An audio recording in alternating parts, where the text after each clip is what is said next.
מזמור לדוד. אדוני רואי לא אחסר, בנוטש ירביצני ימי מנוחות ינחלני. נפשי ישובב, ינחני ומגלי צדק למען שמו. גם כי אלך בגיא על מוות, לא ירא הרע, כי אתה עמדי. שבטך ומשענתך המה ינחמוני. תערוך לפני שולחן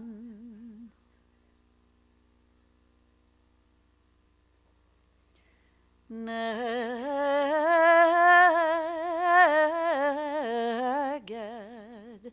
צורריי. דשנת ושמן ראשי כוסי רוויה,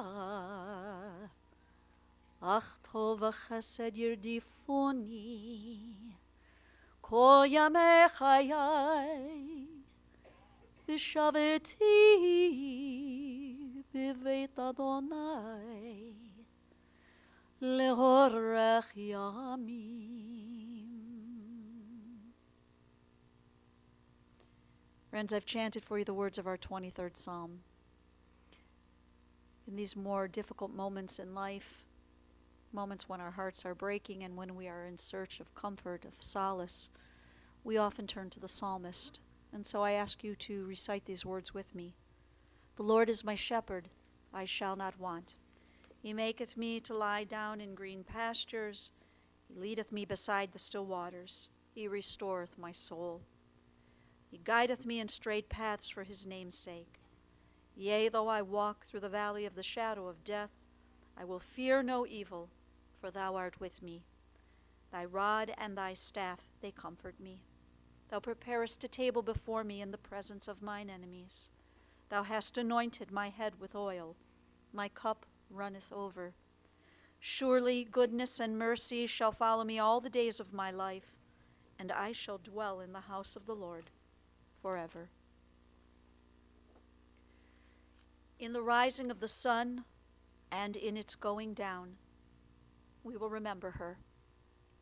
In the blowing of the wind and in the chill of winter, we will remember her.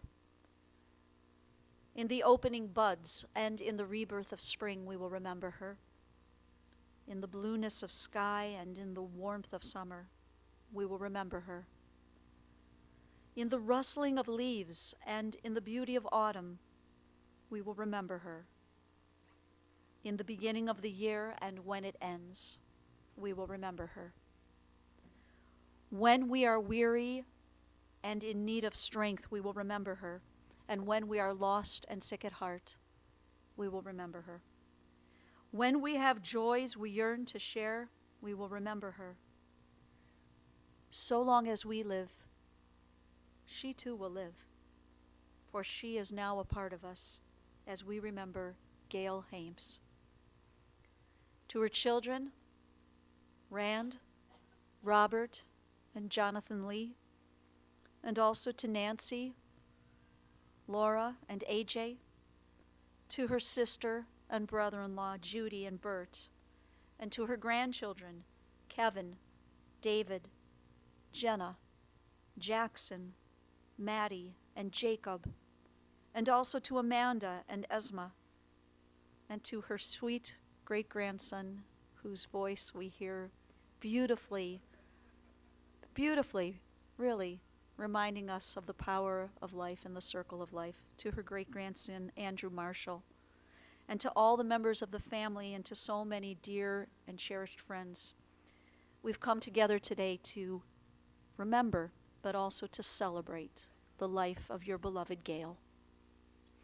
Our sages, in their wisdom, have taught us that birth is a beginning and death a destination, and life is a journey from childhood to maturity and from youth to age, from innocence to awareness and ignorance to knowing, from foolishness to discretion, and then perhaps to wisdom.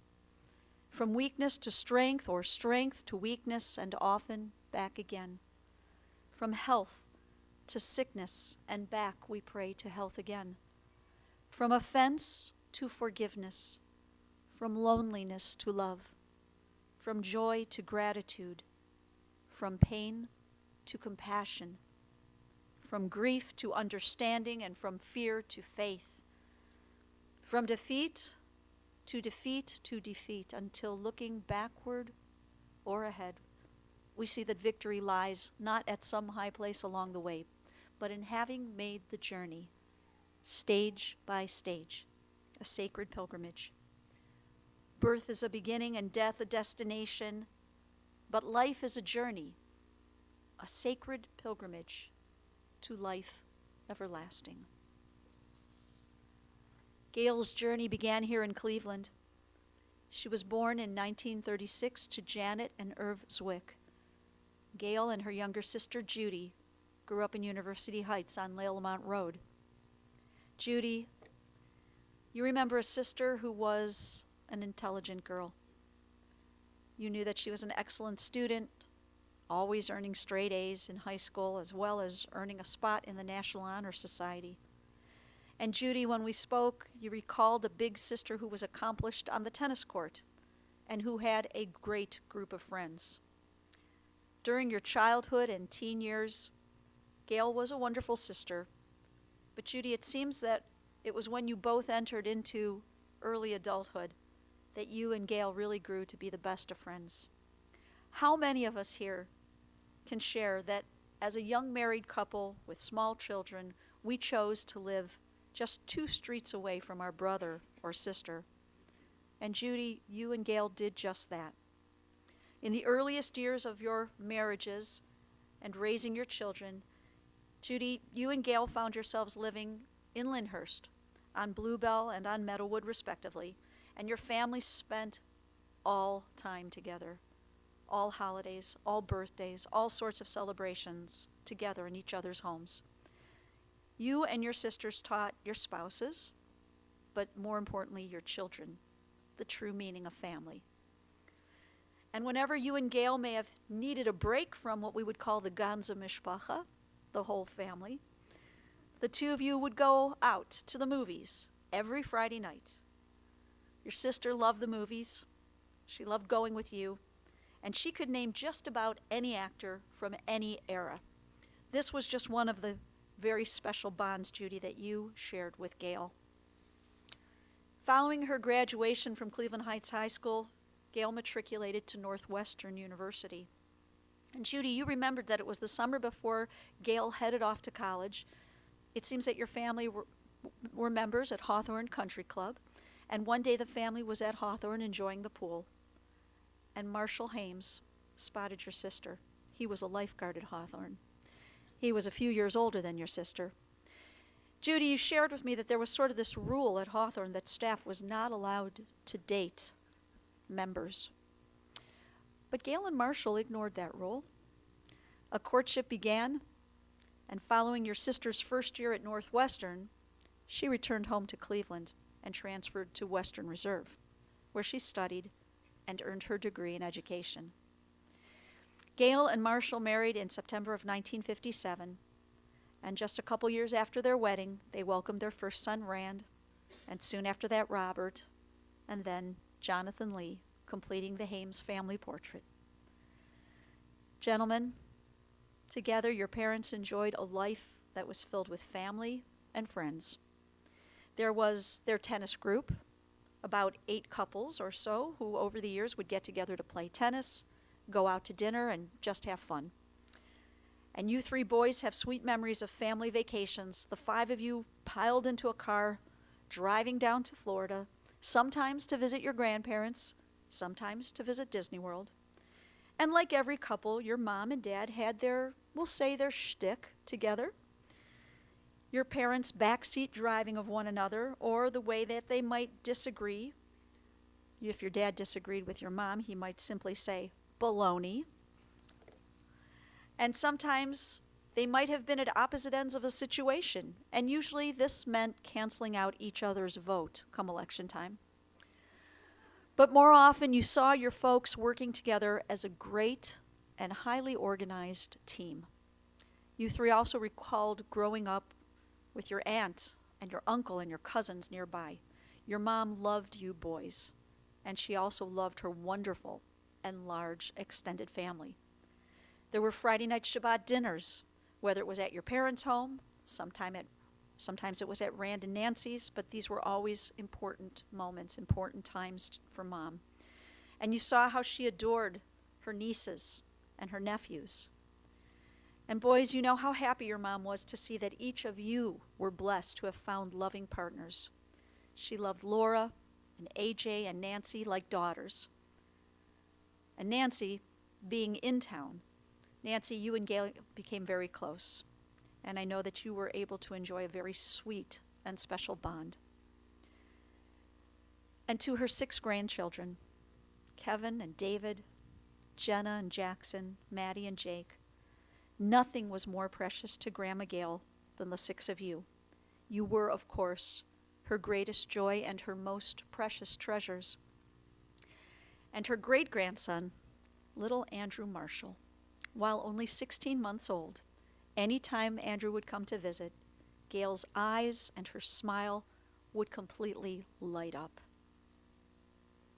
Jonathan Lee, Robert, Rand, you 3 know better than anyone how much your mom loved and cared about the 3 of you, but not just the 3 of you.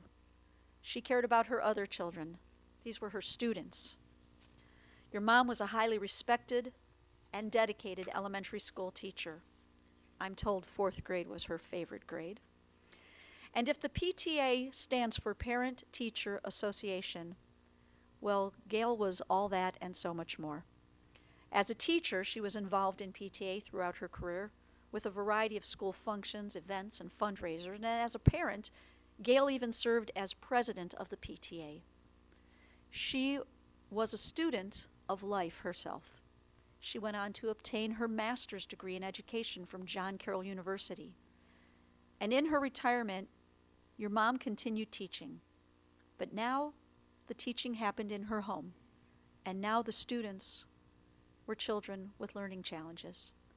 You all remarked how very patient she was with these students and how she encouraged them and showed such concern and care towards them.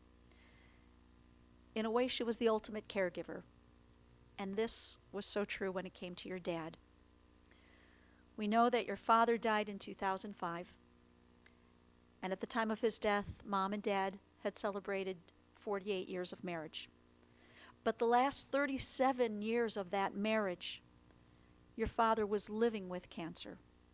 There were dozens of surgeries, so many treatments and hospitalizations, and your mom was with him every day, every step, through all of it. When we see a person like this, we have to stop for a moment and take note what an example they are to the rest of us of how we care for and treat the ones we love. Your mother had other passions outside of family.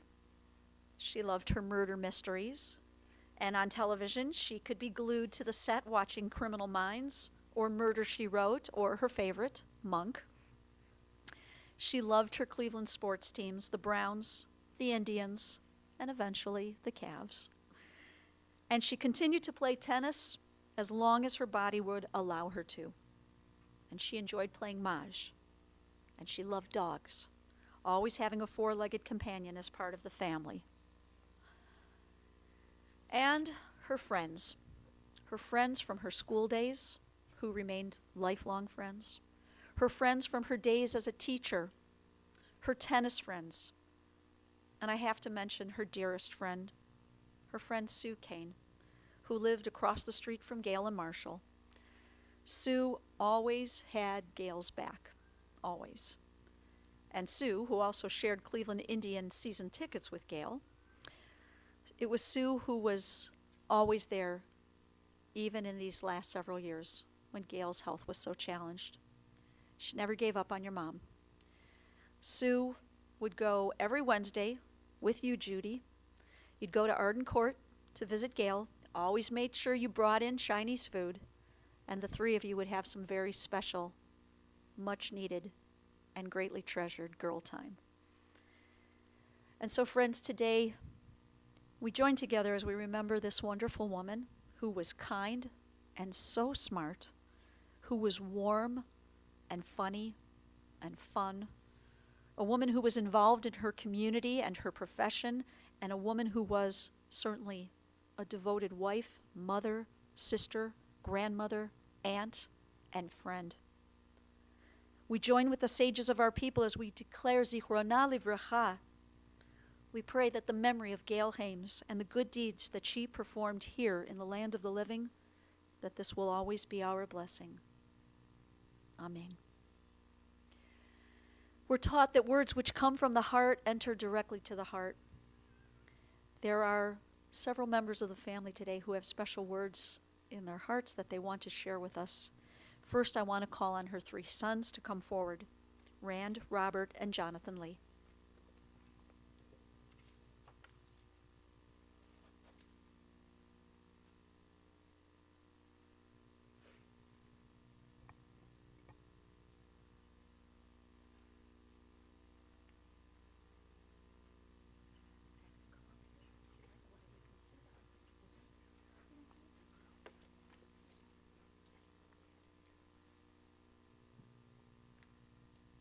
This wasn't in my prepared words, but I find it ironic that my parents were married right across the street at Taylor Road Synagogue. Just thought I'd mention that.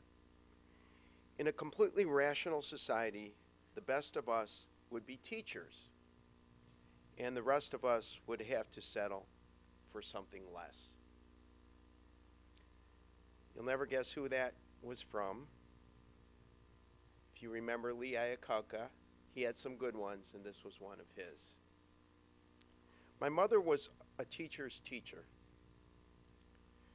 Aspiring and experienced teachers alike loved Mom because she really cared for her students and instilled in them a hunger for knowledge and critical thinking.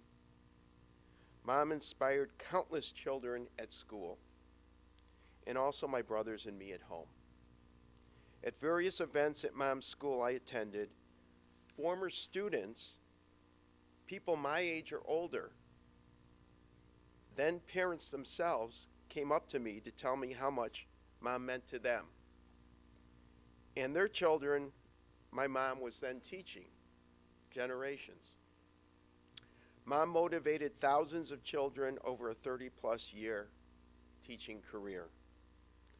This love of learning, also a characteristic of my father, is with me to this day, and Nancy and I have passed this along to our children. A thank you to Scott and Shelley Lewis for keeping Nancy and me sane during this difficult time when my mom was in Arden Court for over 3 years. And to my Aunt Judy and her best friend Sue Kane, my mom's best friend Sue Kane, for visiting Mom frequently, as the cantor said. And most of all, a special thank you to Nancy, my wife, who treated Mom as if she were her own mother. I could not have dreamed of a better wife for me and Mom. Whether it be finances, volunteering for Shabbat services at Arden Courts, or just being there for my mother, Nancy was wonderful. Thank you, thank you. In ending, 2 quick things. Let's beat Alzheimer's. Their color is purple. You may see some of us wearing purple. And if it hasn't affected you yet, through family and friends, it will. So let's beat it. Second,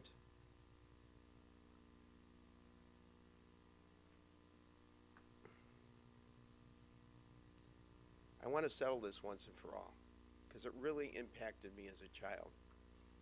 No, my mother is not my older sister. Used to get that all the time. Rest well, Mom. You're in a better place now.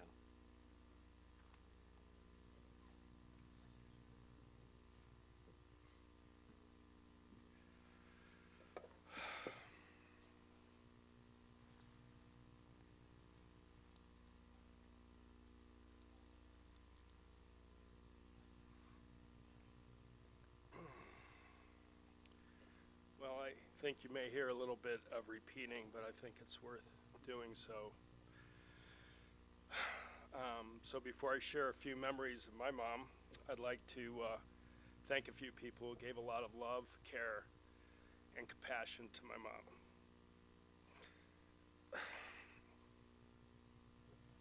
Over the last few years. First, the nurses and staff of Arden Courts, the assisted living home where my mom resided. My sister-in-law, Nancy, says they are angels, and she's right. This is the hardest part for me because, I wasn't able to be there as often. So my gratitude, appreciation to Nancy, Rand, who were there physically and emotionally for my mom. I can't express the words. And of course, Aunt Judy and Sue Kane, my other aunt, or as she's from Boston, so as she would properly pronounce it, aunt, who both were there routinely Wednesday lunch with Gail. And then thank you to all of you who have visited as well, showed your love and support. All right, that was the hard part for me. Now, a few memories of my mom.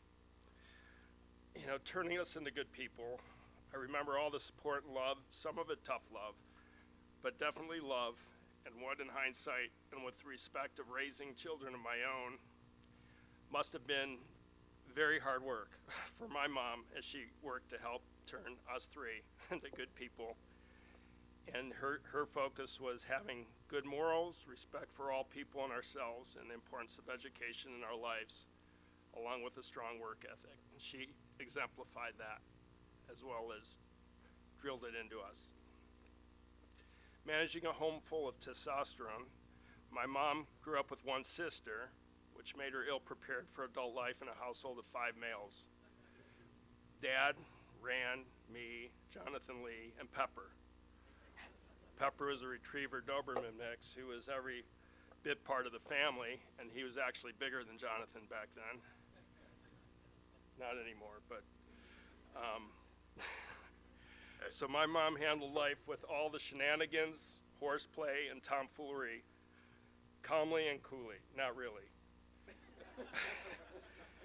When any real fights broke out inside the home, things broke, holes materialized in the walls, so forth, my mom responded with great emotion and threats of losing all our freedom and privileges, and the worst threat of waiting until your father gets home.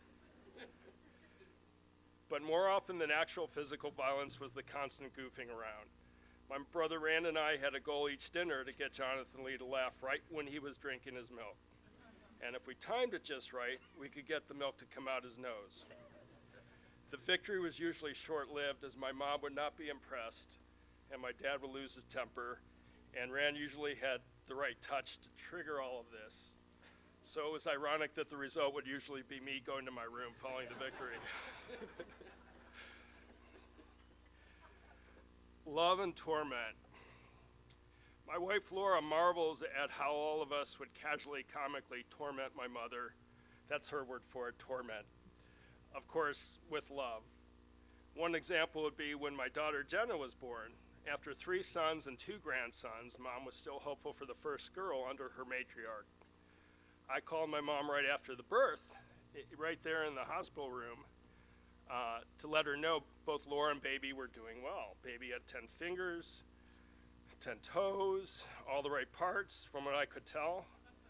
And getting a little annoyed, she screamed out, "So what is it, a girl or a boy?" And I told her at that moment the doctor just walked in and hung up the phone while she was screaming in the background.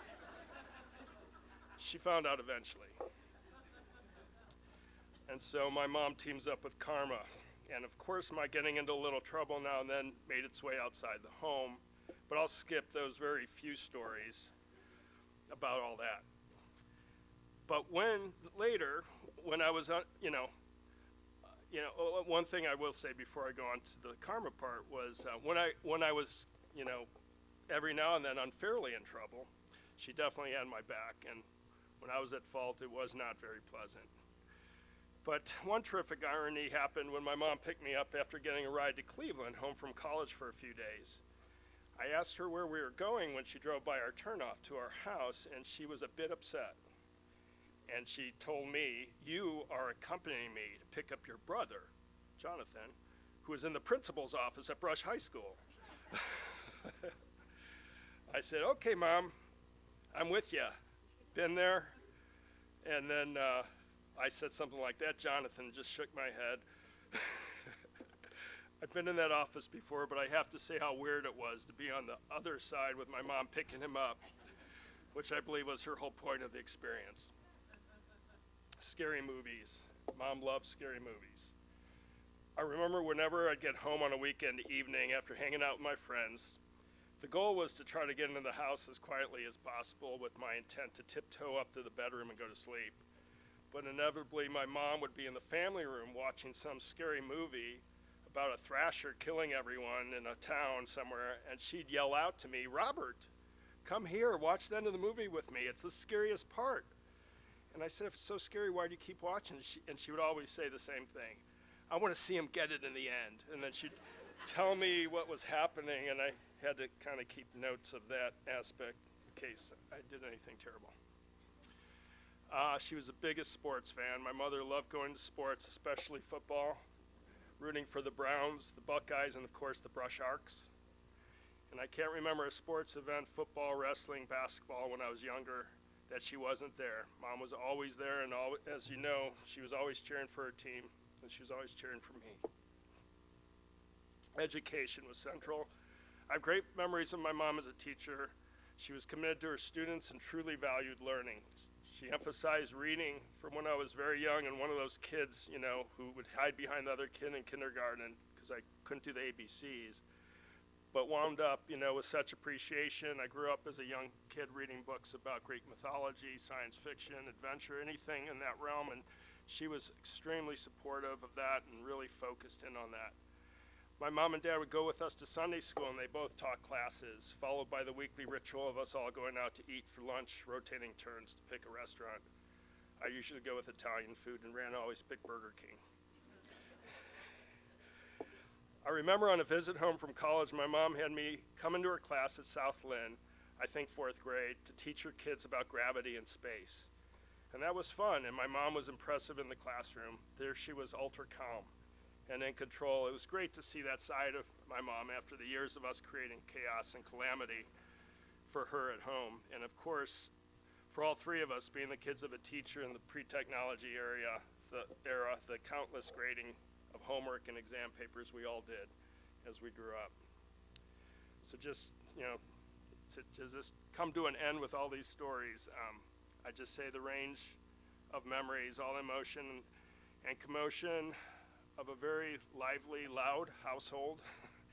My strongest memories are of my mother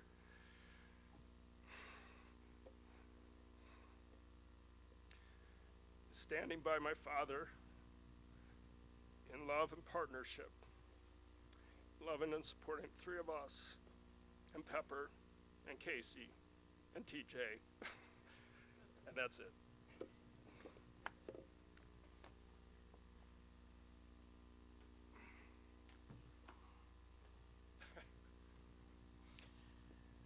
There's really very little more I could say. Most of you know I'm the baby of the family, and I just want to set one thing straight. I was her favorite.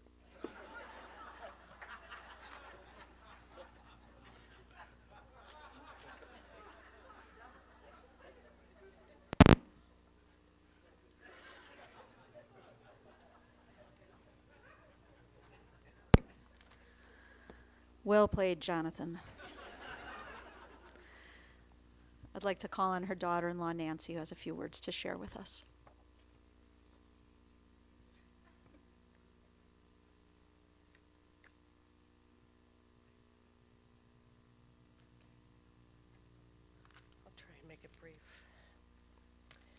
I really feel fortunate. I had two loving mothers in my life. They were different in so many ways, except one, and that was the love that they had for their family and their friends. They both had sisters that they were so close to and were devoted to. I just found out that you didn't realize that my mother's sister also lived a couple blocks away, and we lived at their house too, and cousins were so close, and she had such a wonderful relationship with all of her nieces and nephews.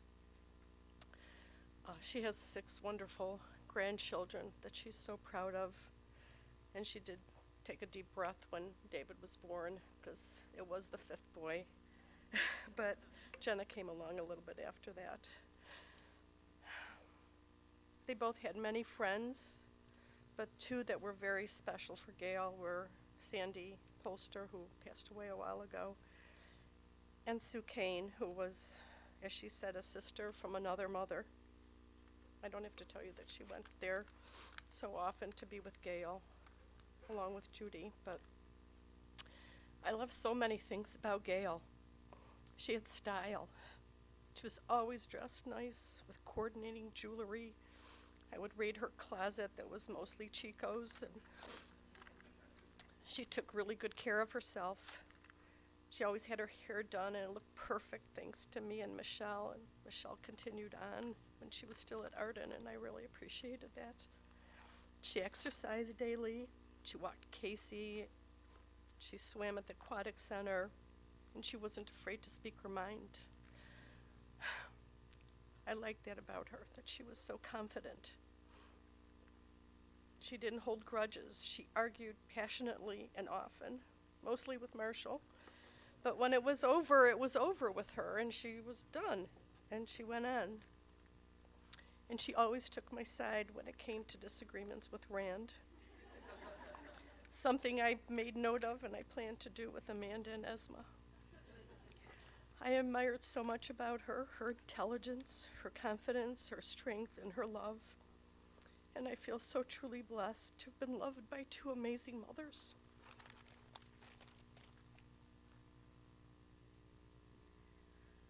And finally, I'd like to call upon her grandchildren.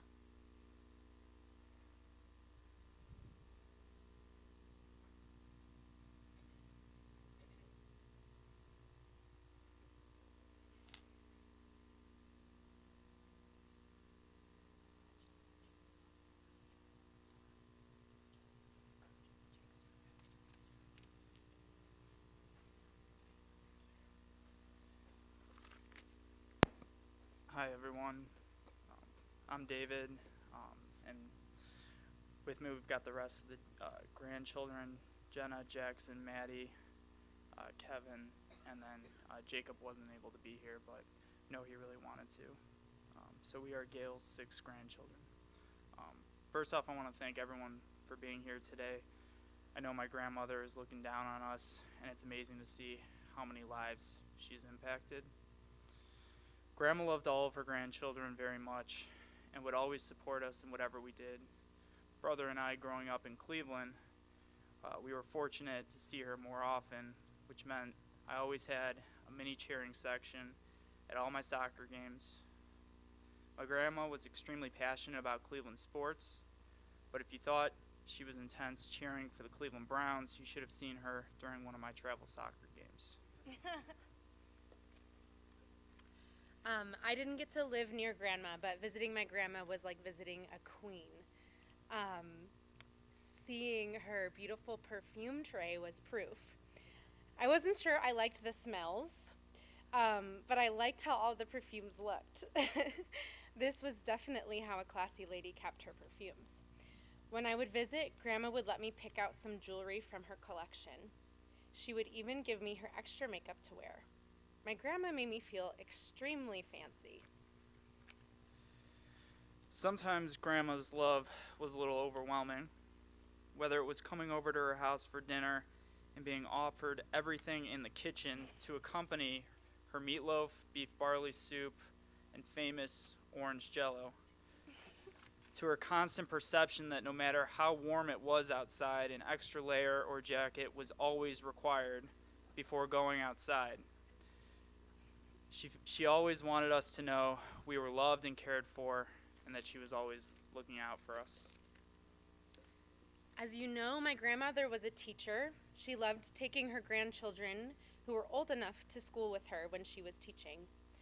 I remember going to her class when I was little, and it was the coolest thing ever to be a teacher's granddaughter. I was younger than her students, so everyone thought I was basically a baby and very cute. And best of all, I was not responsible for learning any of the things she was teaching.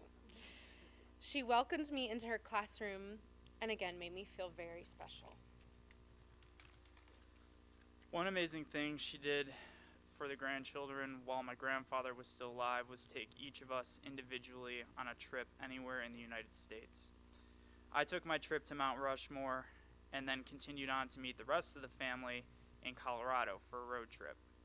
Needless to say, 3 days driving in the car with my grandma, my grandfather, and Casey got a little hectic. But the experience being with her, I will never forget. I know Jenna appreciates her trip to Niagara Falls to see the play Anything Goes.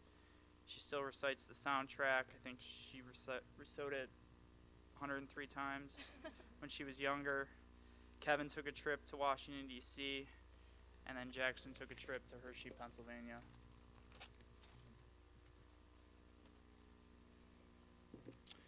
I specifically remember our trip to Hershey, Pennsylvania, and our bond grew a lot stronger.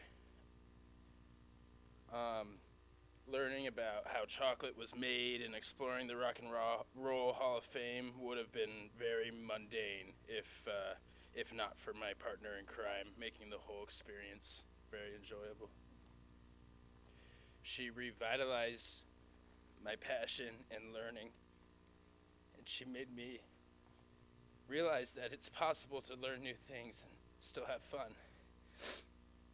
She was the embodiment of love. I'm very proud to have known her. When I think about my grandma and all the memories she helped construct, one word comes to mind: joy. The spunky, kind, and oh so joyful energy that was formed by this amazing woman is a bit hard to express. With the help of Grandpa Marshall, they were the resonators of love for the Hames family.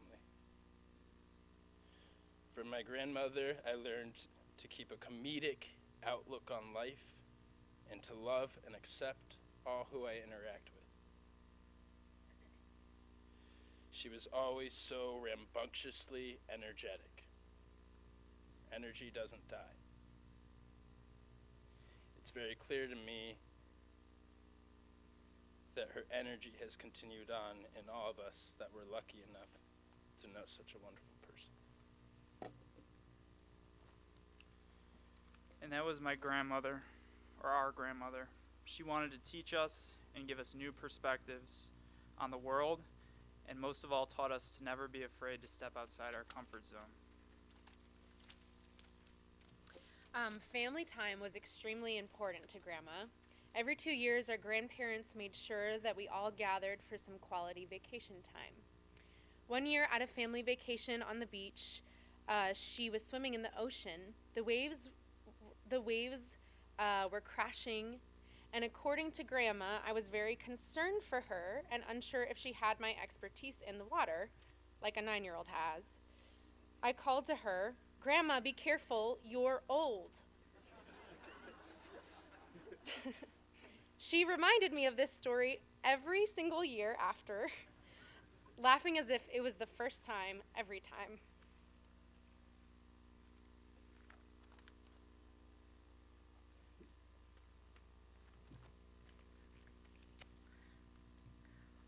When I was younger and used to come to Cleveland to see Grandma Gail, I would sometimes drive around town with her and go on errands just so we could have special girl time. Whenever we walked into her hair salon, I felt like I was a celebrity. Everyone not only knew her, but everyone loved her and was always so excited she was there. I would sit with her while she got her hair done and talk with her about the very important things that were going on in my 4th grade life. At the salon and in life, Grandma Gail was an example of a kind, chatty, intelligent, and inclusive person. I'd like to think maybe I got some of those qualities from her. Next year, I will begin working as an elementary school teacher, and while I never saw Grandma Gail in the classroom, I know she was amazing. I hope I can follow in her footsteps in more ways than one. My grandma was always one to have an opinion and was not afraid to share her insightful point of view. I remember excitedly showing her a garden I had planted, which honestly probably looked terrible. I was not quite prepared for the constructive feedback she had for me. Looking back, this makes me chuckle. As I grew older, I took pride in my grandmother. Like any good Jewish grandmother, she gave advice whether you asked for it or not, because she probably knew something you didn't. My grandma was bold, strikingly present, and opinionated. She had a stubborn strength that she truly passed through the whole family. Alzheimer's is a horrible disease. My grandmother fought it for more than a decade up until the day she passed away. I like to think she fought so hard for so long so she could spend as much time as possible with family and friends, even long enough to hold her great-grandson.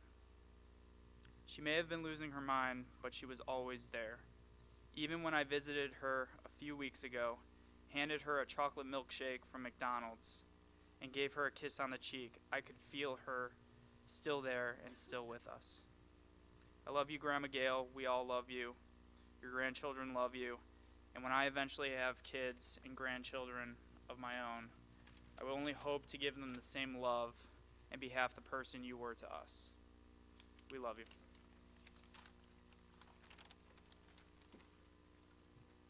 I just wanted to add that I was the favorite.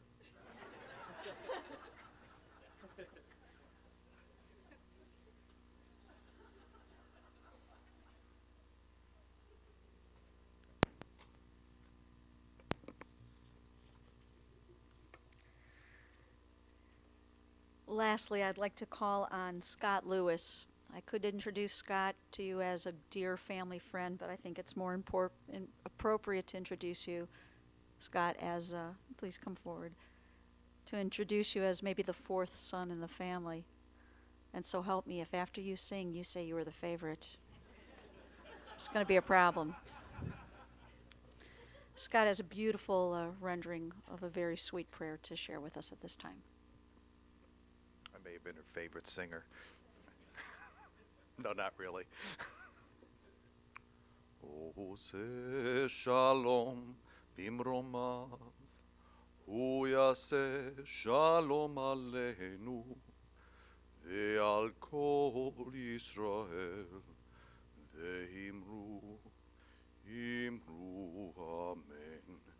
Yaseh shalom, yaseh shalom.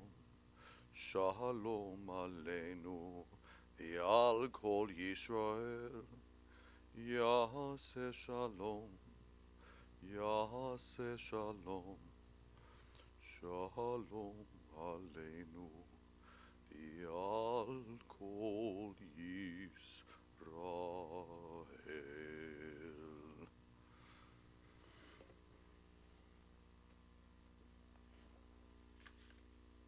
Thank you, Scott. At this time, as you're able, I invite you to rise for the memorial prayer, El Mole Rachamim.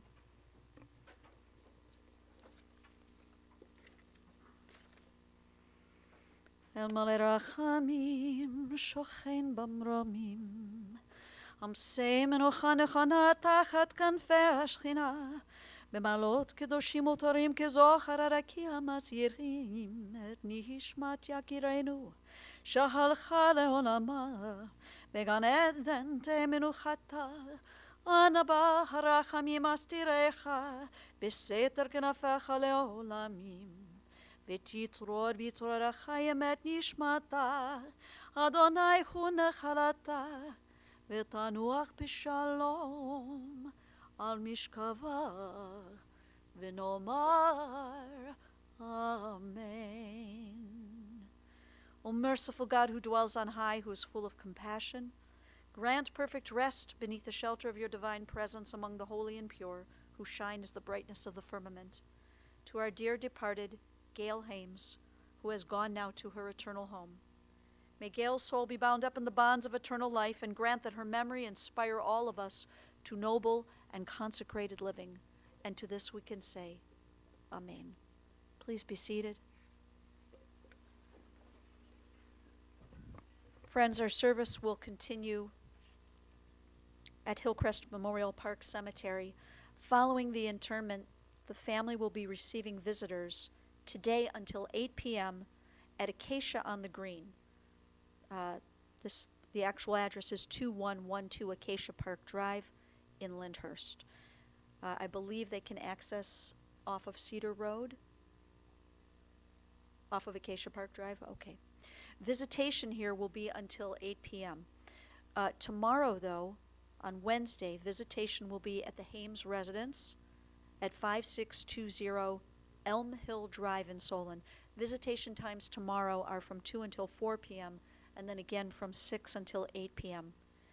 Anyone gathered here today wishing to make a contribution in memory of Gail, the family has suggested that you might consider the Alzheimer's Association or the American Cancer Society.